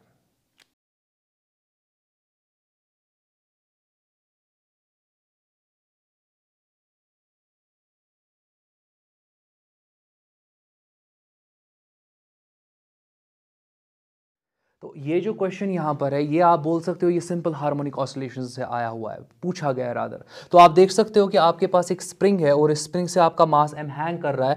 तो अगर मैं यहाँ पर इस मास को थोड़ा सा डिस्प्लेस करूँ तो यहाँ पर सिंपल हार्मोनिक ऑसिलेशन हो जाएंगी और उसका टाइम पीरियड आपको टी ए के बराबर देकर है। तो अगर मैं यहाँ पे बात करूँ कि टी ए का इक्वेशन क्या होने वाला है, तो स्प्रिंग वाले केस में जो आपका टाइम पीरियड होता है T is equal to 2 pi under root of M divided by K, ये इक्वेशन आपके पास होता है। तो अगर मैं यहां पर टी ए की बात करूं तो आपके पास जो टी ए का वैल्यू होगा it will be 2 pi under root of mass कितना आपको देकर है यहाँ पे, जो ना यहाँ पर स्प्रिंग के साथ अटैच है वो m है, और यहाँ पर स्प्रिंग कांस्टेंट आपका k देकर है। मैंने नहीं लिखा बट आपने देखा होगा क्वेश्चन में कि वो k देकर है, तो मैं m बाई के फॉर्म में लिख रहा हूं। तो पहला वाला हो गया। अब अगर मैं यहाँ पर दूसरे वाले केस में आ जाऊं, यहाँ पर आपके दो स्प्रिंग्स किस में है, सीरीज में है। जब भी दो स्प्रिंग आपके सीरीज में होते हैं, अगर मैं इसको k1 मानूं और इसको यहाँ पर k2 मान लो, तो अगर दो आपके स्प्रिंग सीरीज में होंगे तो आपके पास जो के इक्विवेलेंट आ जाएगा, मगर किसके केस में, सीरीज के केस में, वो आप लिखते हो ना, it is k1 k2 divided by k1 plus k2। Usually आपको आदत क्या होती है कि चलो दो स्प्रिंग्स आपके सीरीज में है तो आप उनका k1 और k2 ऐड कर देते हो, तो बस उस चीज का आपको टेक केयर करना है। बाकी अगर आपको पता है कि स्प्रिंग के केसेस में अगर दो स्प्रिंग सीरीज में है तो आप यहां पे इक्विवेलेंट स्प्रिंग कांस्टेंट कैसे लिखते हो, k1 k2 divided by k1 plus k2। तो आप डायरेक्टली यहां पे लिख सकते हो k इंटू के डिवाइडेड बाई 2k, एक k और एक k कैंसिल हो जाएगा, ये आपका k बाई 2 आ जाएगा।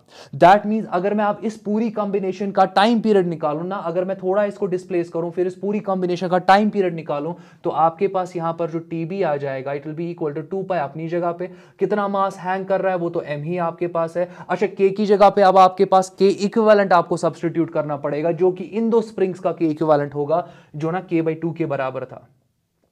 तो 2 को आप ऊपर ले सकते हो, ये आपका बन जाएगा 2 pi under root of twice m divided by k। इसको आप फर्दर देख लो कैसे लिख सकते हो, इट इज इक्वल टू, मैं यहां पर अंडर रूट 2 बाहर निकालने वाला हूं, ये वाला 2 है ना, इसको अंडर रूट अलग से देने वाला हूं, बाकी आपके पास क्या रहेगा 2 pi under root of m by K. इसको आप लिख सकते हो अंडर रूट 2 अपनी जगह पे, ये वाला पार्ट आपने देखा हुआ है, ये आपका टी ए के बराबर है, तो मैं इसको टी ए लिखने वाला हूं। तो आपको यहां फाइंड क्या करना है, जरा रेशियो देखो, TB by T A. TB आपका ये है, ये आपका टी ए है, तो मैं बोल सकता हूं ना कि आपका TB divided by T A जो होने वाला है it will be equal to root 2 which is equal to under root X, जो कि आपका क्वेश्चन आपको बोल रहा है। एक्स का वैल्यू कितना आएगा, एक्स का वैल्यू 2 आएगा। ये क्वेश्चन बहुत आसान था, तो अगेन आपके x का वैल्यू यहां पर 2 आ जाएगा। तो अगेन क्वेश्चंस बहुत आसान है, बस आपने चीजें पढ़ी हुई होनी चाहिए और कंफ्यूजन नहीं होना चाहिए। बहुत स्टूडेंट्स को कंफ्यूजन हो सकता है, और कंफ्यूजन में वो क्या कर सकते हैं, यहां पे वो यहां पर ये जो आपके पास k और k है वो डायरेक्टली इनको ऐड करेंगे k इक्विवेलेंट में, और k इक्विवेलेंट को 2k लिख देंगे। गलत हो जाएगा ना, k इक्विवेलेंट आपका ट्वाइस k नहीं है, k इक्विवेलेंट आपका k बाई 2 आ रहा है। तो हमेशा याद रखो, जब आप स्प्रिंग्स को सीरीज में ज्वाइन करते हो ना, सीरीज में जब आप ज्वाइन करते हो तो आपका इक्वेशन आ जाता है 1 by K series it is equal to 1 by k1 plus 1 by k2 plus so upon up to 1 by kn। और जब आप पैरेलल की बात करते हो तो k पैरेलल आप डायरेक्टली लिख देते हो k1 plus k2 plus so upon up to kn। चलो नेक्स्ट क्वेश्चन आप देखते हैं।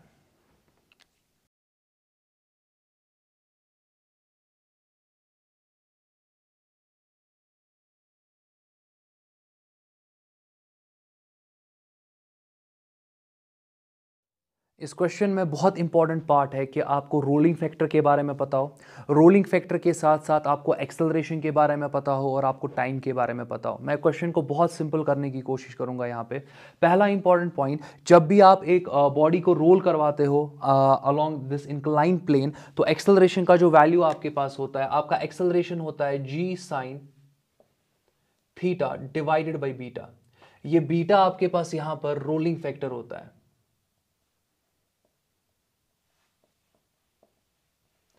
और रोलिंग फैक्टर अब क्या होता है, आप समझो इस रोलिंग फैक्टर को। रोलिंग फैक्टर बीटा आपके पास होता है 1 plus K square divided by R square. और ये जो आपका के स्क्वायर बाय आर स्क्वायर होता है, ये कुछ नहीं आपके पास होता है 1 plus coefficient of M R square.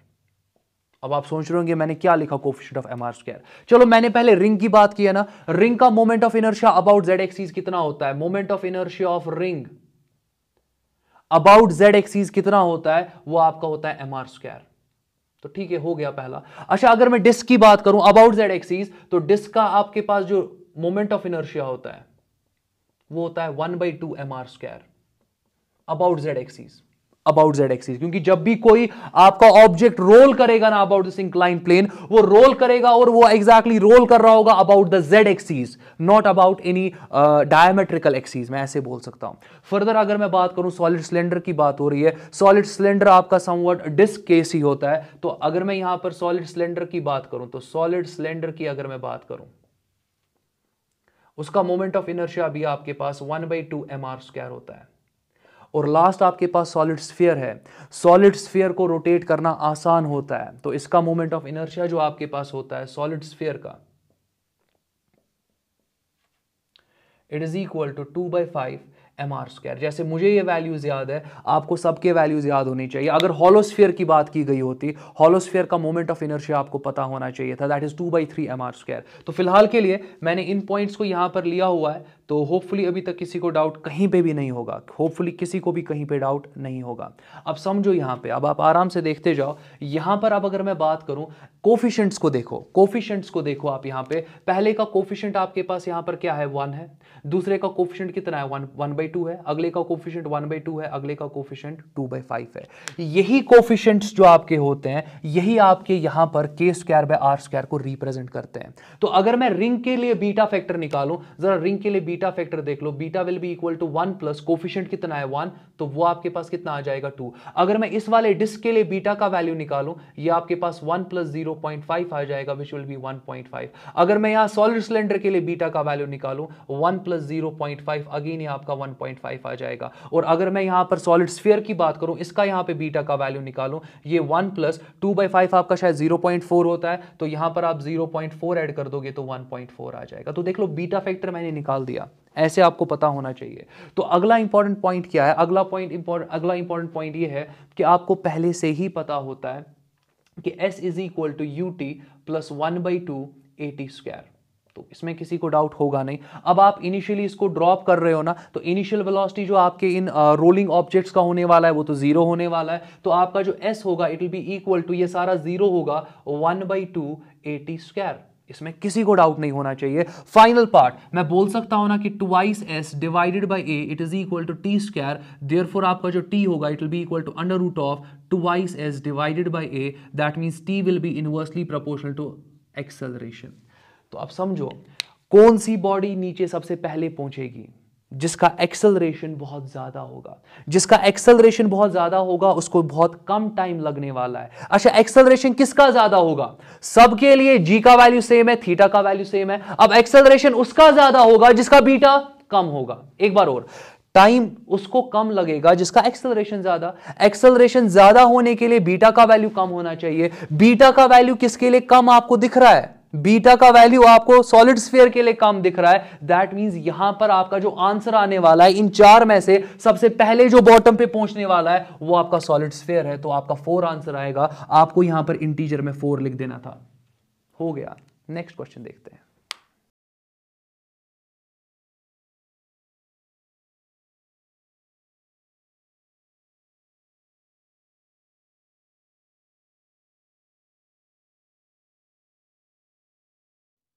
तो नेक्स्ट क्वेश्चन, जैसे कि आपने देखा होगा, बहुत आसान क्वेश्चन है। आपको यहां पर एक कैपेसिटर देकर है, इस कैपेसिटर का कैपेसिटेंस 14 पिकोफैरेड है और आप इसको 12 वोल्ट के बैटरी के साथ कनेक्ट कर रहे हो। तो अगर आपको कैपेसिटेंस पता है, आपको पोटेंशियल पता है, आप चार्ज निकाल सकते हो ना। अब मैं चार्ज क्यों निकाल रहा हूं, देखो वो वाला पार्ट इंपॉर्टेंट क्यों है, क्योंकि यहां पर जब मैं इसी कैपेसिटर में डाइलेक्ट्रिक स्लैब को इंसर्ट कर रहा हूं ना, तो मैं बैटरी को रिमूव कर रहा हूं। बैटरी को रिमूव करने का मतलब कि आपके पास अगर इस कैपेसिटर को आपने चार्ज क्यों यहां पर स्टोर कर दिया है, ये चार्ज यहां पे फिर लीक आउट नहीं होगा, क्योंकि आपने तो एक्सटर्नल सर्किट रखा ही नहीं है। तो जो फाइनल मोमेंट पे इस पे चार्ज होगा, उसी चार्ज को मुझे इस वाले पार्ट में भी कंटिन्यू करना पड़ेगा। अब देख लो मैं क्या कहने की कोशिश कर रहा हूं। यहां पर आपके पास जो सर्किट है, तो इस सर्किट के लिए अगर मैं चार्ज की बात करूं, Q is equal to CV, equation आप लिखोगे। कैपेसिटेंस कितना इसके पास है, 14 पिकोफैरेड आपके पास है, और यहां पर पोटेंशियल 12 वोल्ट है। तो आपके पास यहां पर जो टोटल आपके पास वैल्यू आएगा, इट विल बी 14 × 12, और अगेन मैं × इंटू 10⁻⁻12 करने वाला हूं। पिको फेरेड को मैंने फेरेड में कन्वर्ट किया, तो तब आप चार्ज कूलम्स में लिख सकते हो। ये आपके चार्ज का वैल्यू आ गया, मुश्किल था नहीं। फर्दर मैं इस कैपेसिटर का इनिशियल पोटेंशियल एनर्जी निकाल सकता हूं ना, तो इसका जो इनिशियल एनर्जी होगा कैपेसिटर का UI, it will be equal to 1/2 CV²। मैं ये इक्वेशन यूज कर सकता हूं। या दूसरा इक्वेशन जो आपके पास होता है वो आपके पास होता है यहां पर UI is equal to 1/2C into Q²। आपकी अपनी मर्जी है, आप किसी भी इक्वेशन को यूज कर सकते हो। तो चलो फिलहाल के लिए मैं इस इक्वेशन को यूज करता हूं। 1/2 अपनी जगह पे, कैपेसिटेंस का वैल्यू 14 इंटू 10⁻⁻12 है, और V² आप यहां पे कर रहे हो, दैट विल बी 12², वो आपका सिंपली 144 आ जाएगा। तो ये आप देख सकते हो, ये आपका UI है। मैं अभी कुछ भी सॉल्व ज्यादा नहीं करने वाला हूं, बस मैं वैल्यूज यहां पे बता रहा हूं, इन्हीं वैल्यूज को लास्ट में सॉल्व करेंगे। जरा यहां पर आ जाओ। फाइनली अब आप क्या कर रहे हो, आप यहां पर बैटरी को रिमूव कर रहे हो। बैटरी को रिमूव करने के साथ साथ आप यहां पर प्लेट को इंसर्ट भी कर रहे हो। ये प्लेट इंसर्ट जब होगा, इस पे प्लेट पे एग्जैक्टली एक फोर्स लगेगा, वो फोर्स इसको अंदर की तरफ खींचेगा, फिर ये ओवरशूट करेगा, फिर वापस से एक फोर्स लगेगा, मगर बैकवर्ड डायरेक्शन में। ये प्लेट वापस पीछे चला जाएगा और वापस ओवरशूट करेगा। ऐसे ये प्लेट आप देखोगे टू एंड फ्रो मोशन दिखाएगा, और इस प्लेट के पास जो ना, ये आपका डाइलेक्ट्रिक प्लेट है, इसके पास एक एनर्जी होगी। वही एनर्जी आपको निकालनी है कि कौन सी कांस्टेंट मैकेनिकल एनर्जी इस प्लेट के पास है जो ना इसको ऑसिलेट करवा रही है। तो वो एनर्जी जो है वो आई कहां से इस प्लेट के पास, वो आएगी on expense of potential energy. कहने का मतलब क्या है कि पहले इस कैपेसिटर का कुछ ना कुछ इनिशियल पोटेंशियल एनर्जी रहा होगा, फिर इसी कैपेसिटर का कुछ ना कुछ फाइनल एनर्जी रहा होगा। आप देखोगे कि पोटेंशियल एनर्जी में चेंज कितना आया। जितना पोटेंशियल एनर्जी में चेंज आया ना, वो पोटेंशियल एनर्जी गया कहां, वो प्लेट को मिलेगा in the form of mechanical energy, constant mechanical energy. तो आपको करना कुछ नहीं है, इनिशियल पोटेंशियल मैंने निकाल दिया, अब फाइनल पोटेंशियल एनर्जी निकाल दो, फिर डिफरेंस जो आपको मिलेगा दोनों एनर्जीज का, वही आपके पास कांस्टेंट मैकेनिकल एनर्जी इस डाइलेक्ट्रिक प्लेट का होने वाला है। तो चलो UF निकालते हैं। U फाइनल की अगर मैं बात करूं, मैं लिख सकता हूं ना 1/2C Q²। ये इक्वेशंस आपने पढ़ी होती है, आप देख सकते हो 1/2 अपनी जगह पे। C का वैल्यू आपके पास यहां पर 14 नहीं अब आने वाला, ये वाला पार्ट इंपॉर्टेंट है। मैं लिखने वाला था 14, बट C का वैल्यू, क्योंकि आपने डाइलेक्ट्रिक स्लैब को इंसर्ट करा ना, आपके C का वैल्यू अब 7 इंटू 14 पिकोफैरेड बन जाएगा। दैट मीन 7 टाइम्स अब आपको इसको इंक्रीज करना पड़ेगा कैपेसिटेंस को, क्योंकि आपने डायरेक्ट स्लैब को इंसर्ट करा। तो C की जगह पर आप क्या लिखोगे, 7 मल्टीप्लाइड बाई 14 इंटू 10⁻⁻12। बहुत आसान है। और Q² की जगह पर आप क्या लिखोगे, Q का वैल्यू निकाला ना हमने, इसी का स्क्वायर कर देना है, तो 14 इंटू 14 लिखोगे, 2 बार 14 लिख दोगे, फिर 2 बार 12 लिख दोगे, और 2 बार क्या लिखोगे, 10⁻⁻12। यही चेक कर लो, 14 2 बार, 12 2 बार, 10⁻⁻12 2 बार। अब थोड़ा सा यहां पे कैलकुलेट करते हैं। आप देख सकते हो 2 7 14 और 14 कैंसिल होगा, 14 और 14 आपका कैंसिल होगा, 10⁻⁻12 10⁻⁻12 कैंसिल होगा। आपका जो U फाइनल आपको मिलेगा, इट विल बी 144 इंटू 10⁻⁻12। आप देख लो, स्टार्टिंग में एनर्जी ज्यादा है, यहां पर भी 144, यहां पर आप 2 और इसको कैंसिल आउट कर सकते हो, तो 7 आ जाएगा। तो यहां पर आपके पास आ जाएगा 7 टाइम्स 144 इंटू 10⁻⁻12। तो ऐसा कुछ होने वाला है। तो आप देख सकते हो कि यहां पर पोटेंशियल एनर्जी 7 टाइम्स ज्यादा है, और आपकी पोटेंशियल एनर्जी 7 के फैक्टर से यहां पर कम हो गई। तो एनर्जी गई कहां पे, वो मिल गई इस प्लेट को। तो आप यहां पर जरा चेक कर लो, मैं यहां पर U initial minus U final करने वाला हूं। यूजुअली फाइनल माइनस इनिशियल करते हैं, बट यहां इनिशियल माइनस फाइनल करूंगा, क्योंकि इनिशियल एनर्जी ज्यादा है। तो वो आपके पास आ जाएगा यहां पे 7 टाइम्स 144 इंटू 10⁻⁻12, फिर आप माइनस करोगे यहां पे 144 इंटू 10⁻⁻12। मैं कैलकुलेशंस को एंड तक क्यों कैरी आउट कर रहा हूं, ताकि आप भी देख सको कि कैलकुलेशंस कितनी आसान है। 7 टाइम्स एक फैक्टर है, माइनस उसी फैक्टर को कर रहे हो, तो 6 टाइम्स बन जाएगा ना। तो ये आपका आ जाएगा 6 इंटू 144, और सिंस आपका 10⁻⁻12 है, आप एनर्जी डिफरेंस की बात कर रहे हो, ये आपका पिको जूल में आ जाएगा। और अगर मैं इसको थोड़ा और सॉल्व यहां पे करूं, तो आपके पास यहां पर 6 4 24 होता है, 4 लिखोगे तो 2 कैरी आएगा, 24 26 2 6 6 लिखेंगे, अगेन 2 कैरी आएगा, 6 6 7 8 864 आपके पास पिको जूल आ जाएगा। This will be your change in energy, और यही चेंज इन एनर्जी आपके प्लेट को मिलेगी in the form of mechanical energy, और इसी एनर्जी के साथ आपका प्लेट जो है वो ऑसिलेट करेगा। तो आंसर क्या यहां पर होना चाहिए, आपका आंसर 864 पिको जूल तो देकर था, तो 864 होना चाहिए। चलो नेक्स्ट क्वेश्चन देखते हैं।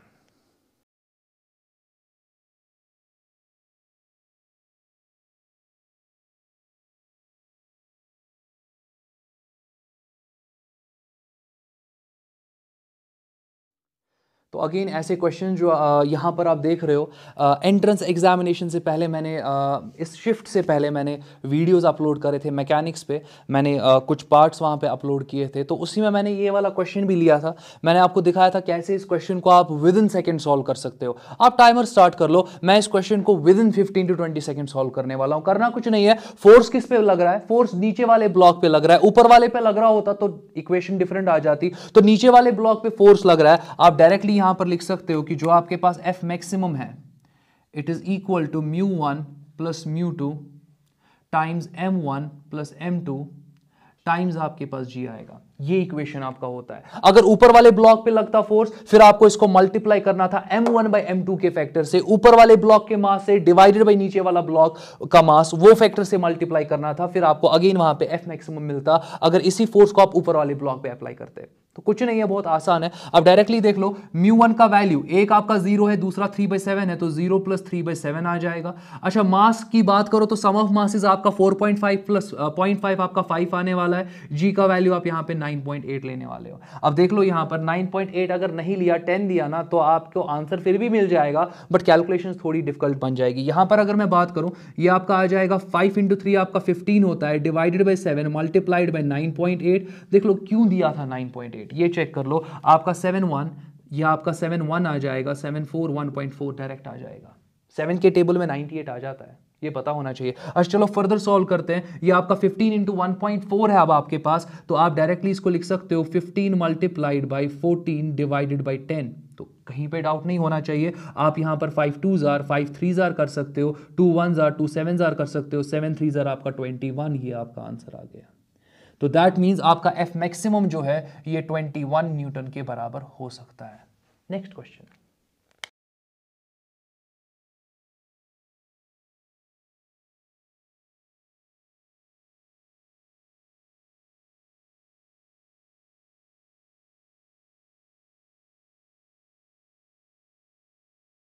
तो इस क्वेश्चन में आपको एक्चुअल में क्या निकालना है, आपको यहां पर एनर्जी फ्लक्स निकालना है। एक हिसाब से बात करें तो इंटेंसिटी निकालना है। इंटेंसिटी अगर मैं बात करूं, दैट इज एनर्जी पर unit area per unit time, that means power पर यूनिट एरिया आपका होता है। आप देख सकते हो वॉट पावर का यूनिट है और यहां पर सेंटीमीटर स्क्वायर है, तो एरिया आपको सेंटीमीटर स्क्वायर में ही लेना है, तो आपको कुछ ना कुछ आंसर मिलेगा। तो एरिया को यहां पर जो कि आपका 30 सेंटीमीटर स्क्वायर है, इसको कन्वर्ट करने की बिल्कुल भी जरूरत नहीं है, क्योंकि आंसर में आपका सेंटीमीटर स्क्वायर आ रहा है।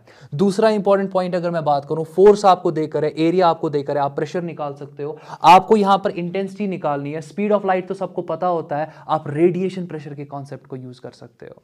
अब मतलब क्या है कहने का, आपको पहले इंपॉर्टेंट पॉइंट दिमाग में यह रखना होगा कि this is a non reflecting surface. अगर रिफ्लेक्टिंग सरफेस होता तो रेडिएशन प्रेशर का इक्वेशन कुछ डिफरेंट ही होता। तो नॉन रिफ्लेक्टिंग सरफेस के लिए जो आप रेडिएशन प्रेशर लिखते हो, it is equal to intensity divided by c. c is speed of light, which is 3 × 10⁸ metre per second. तो ये पता होना चाहिए। मगर रेडिएशन प्रेशर को आप लिख सकते हो फोर्स पर यूनिट एरिया के स्टाइल से भी, सो आप इसको लिख सकते हो this is force per unit area. तो अगर मैं यहां इंटेंसिटी की बात करूं, जो ना energy flux of light just before it falls on the surface, ये आपको निकालना है, तो आप डायरेक्टली लिख सकते हो कि I is equal to force per unit area multiplied by C. जरा वैल्यूज पुट करते हैं। F का वैल्यू कितना यहां पर है, 2.5 × 10⁻⁻⁶। अच्छा, यहां पर आपका एरिया डिवाइड कर रहा हूं मैं, तो एरिया सेंटीमीटर में ही लेना है, तो कोई इश्यू है नहीं इसमें। एरिया आपके पास यहां पर 30 आप लेने वाले हो। सी का वैल्यू आप कितना लेने वाले हो, 3 × 10⁸ और यही आपका इंटेंसिटी होने वाला है, बट वॉट पर सेंटीमीटर स्क्वायर के स्टाइल में।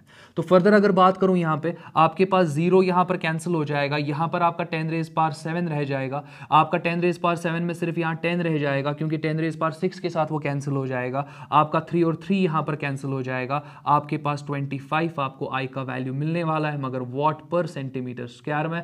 दैट मीन्स आपका यहां वैल्यू जो होने वाला इट इज 25।